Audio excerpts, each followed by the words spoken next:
এখন আছি আমি ময়মনসিংহ ডিস্ট্রিক্টের ত্রিশাল উপজেলার সামানিয়া গ্রামে। এখানে আমার গাড়িটা পার্ক করে রেখে এসে দেখলাম কতগুলো মহিষ এখানে সুন্দরভাবে গোসল করতেছে, কেউ বসে আছে, কেউ খাচ্ছে।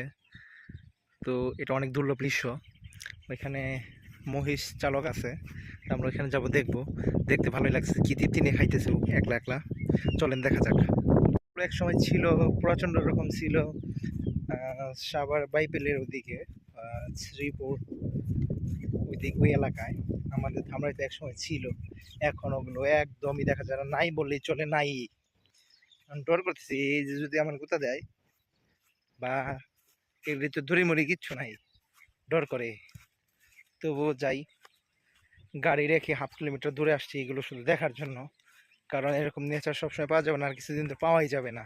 এখন যে অবস্থা, এই হচ্ছে পিছনে তাল গাছ, না তাল গাছ, তারপরে খেজুর গাছ। ওরে বাবা রে বাবা, একটা দুইটা তিন চার পাঁচ ছয় সাত আট নয় 10টা মহিষ এই জায়গায়।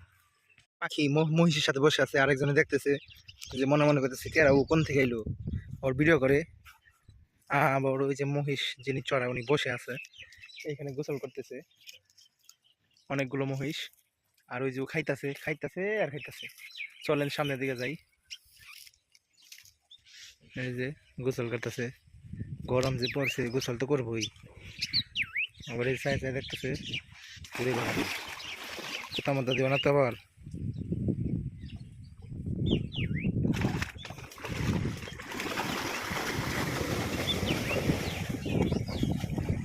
গোসল শেষ করে যার যার মতো তারা খাওয়ার জন্য খেতে চলে যাইতেছে।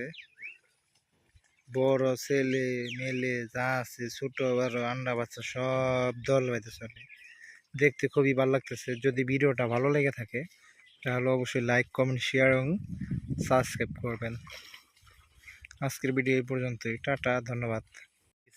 এইখানে ভাইয়া আছে, ওই যে ভাইয়া বসে আছে। ভালোই লাগে এরকম পরিবেশে আসলে।